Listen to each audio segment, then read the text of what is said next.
Assalamualaikum warahmatullahi wabarakatuh. Alhamdulillahillazi hadana li hadza wa ma kunna linahtadiya laula an hadanallah. Asyhadu an la ilaha illallah wa asyhadu anna Muhammadar Rasulullah sallallahu alaihi wasallam. Yang saya hormati Bapak Rektor sebagai dosen pengampu mata kuliah Kearsian. Perkenalkan, nama saya Salika Maisin Nurjannah dari Prodi D3 Kebidanan dengan NIM 231615401112. Baiklah, saya di sini akan memenuhi tugas dari Kearsian, yang itu dengan mengkaji kembali tentang berkiprah di bawah nama besar Muhammad Natsir yang berkarya meraih ridhonya Allah. Baiklah, di sini kita akan mengenal sosok pejuang Muhammad Natsir, yaitu dai pemandu umat. Muhammad Natsir ini Datuk Sinaro Panjang yang lahir di 17 Juli 1908 di Kampung Jambatan Bauki, Alahan Panjang, Kabupaten Solo, Provinsi Sumatera Barat.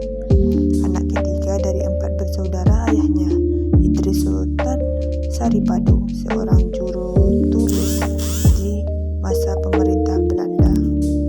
Dan ibunya yaitu Khadijah dikenal taat mencegah nilai-nilai Islam. Yang mana dahulunya Natsir ini belajar pada sekolah rakyat di Meninjau yang berbahasa Melayu. Ketika ayahnya pindah ke Bekeru, ia tinggal bersama pamannya di Padang. Ia masuk sekolah HIS Adabiyah yang dikelola oleh Dr. Haji Abdullah Ahmad. Ketika di Solo dibuka HIS Negeri, Natsir dipindahkan ke HIS Solo, tinggal dengan Haji Musa Saudagar yang cukup terkenal di daerah Solo. Sore hari ia mendalami pengetahuan agama di Madrasah Diniyah Solo. Malam harinya belajar mengaji Al-Quran dan bahasa Arab di Solo. 3 tahun di Solo, setelah itu ia pindah ke HIS Padang. Keberhasilan gerak pendidikan ditentukan oleh kerapian desain organisasi, perangkat dan peralatan kelompok, yang cara penyampaiannya serta kurikulumnya. Pendidikan didukung oleh penggunaan kondisi umat, tingkat sosial budaya umat yang dibaca dalam silabus halakanya. Tokoh cerdas, ketika menamakan HIS ia meraih prestasi istimewa, diberi kesempatan melanjutkan ke Mulu atau Mir with genre Leger Onderwijs dengan beasiswa dari pemerintah Belanda. Di sekolah belajar satu kelas dengan murid Belanda, menamakan Mulu Padang dengan prestasi baik, mendapatkan beasiswa ke AFS di Bandung, jurusan Sastra Barat, klasik, usia 19 tahun, tinggal di rumah eteknya Latifah di Bandung. Di samping itu ia belajar bahasa Belanda. Pada tahun 1927 sampai 1930, Muhammad Natsir di Algemeen Middle School Sterwijk atau AFS Bandung. Ia lulus dengan nilai tertinggi terbaik, melanjutkan ke Fakultas Hukum di Batavia untuk titel Master in the Rechter atau ke Fakultas Ekonomi di Rotterdam. Natsir lebih tertarik kepada masalah-masalah Islam dan gerakan Islam. Pada tahun 1927 sampai 1932, Natsir meneruskan studi tentang Islam pada Persatuan Islam Bandung di bawah bimbingan Ustadz Al-Hazam. Tokoh Persis yaitu Persatuan Islam yang membimbing melakukan studi tentang Islam. Pada tahun 1931-1932, kursus guru diploma LO atau Leger Onderwijs bersama Am Hasan, beliau mengelola majalah pembela Islam sampai tahun 1932. Beliau menolak tawaran bekerja sebagai pegawai negeri pemerintah Hindia Belanda dan lebih tertarik menguasai dunia pendidikan. Natsir mendirikan Yayasan Pendidikan Islam di Bandung sekaligus menjabat direktur dari tahun 1932 sampai 1942. Bahkan pada masa penjajahan Jepang pada tahun 1942 sampai 1945, pemandu umat ini sempat menjadi sekretaris Sekolah Tinggi Islam atau STI di Jakarta.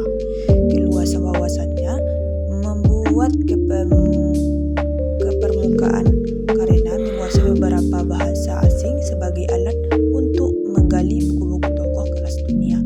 Natsir mulai berkecimpung di dunia politik praktis setelah menjadi anggota Partai Islam Indonesia awal tahun 40-an.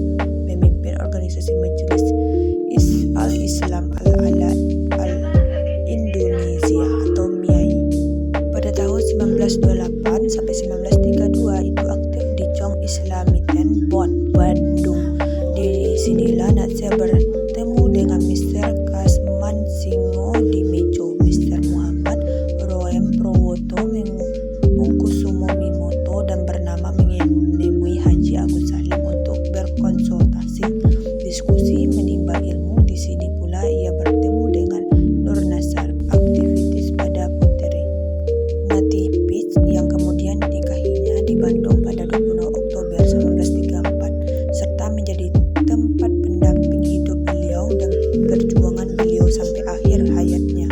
Pada tahun 1932 sampai 1942, Direktur Pendidikan Islam atau Pendis Bandung 1940 sampai 1942, anggota Dewan Kabupaten Bandung 1942 sampai 1945, Kepala Biro Pendidikan Kota Madya Bandung atau Bandung Siap Museo, dan pada tahun 1945 sampai 1946, anggota Badan Pekerja KNIP atau Komite Nasional Indonesia Pusat. Gagasan dan gerak langkah Bapak Muhammad Nasir membangun umat dakwah ila Allah, itu membina kerjasama dan ukhuwah, memajukan pendidikan berkualitas, membangun masyarakat sehat dalam membimbing syariat agama Islam, mewujudkan rahmatan lillahi alamin. Keberhasilan kelola pendidikan, penguasaan kondisi umat, tingkat sosial budaya umat, pertak dakwah. Dakwah adalah didikan dan ajakan dakwah Islamiyah pada hakikatnya suatu usaha yang digerakkan secara sadar, terarah, dan terpadu, mengubah seseorang, sekelompok orang, atau suatu masyarakat menuju keadaan yang lebih baik. Tujuan dakwahnya tidak boleh berubah, yaitu supaya membinanya menjadi umat kokoh akidah dan kuat kepribadian, memiliki akhlak dan karimah. Apabila pesan-pesan dari Muhammad Nasir, yaitu apabila sasaran dakwah berhadapan dengan bentrokan atau rintangan dan tantangan, harus diatasi dengan kafiyah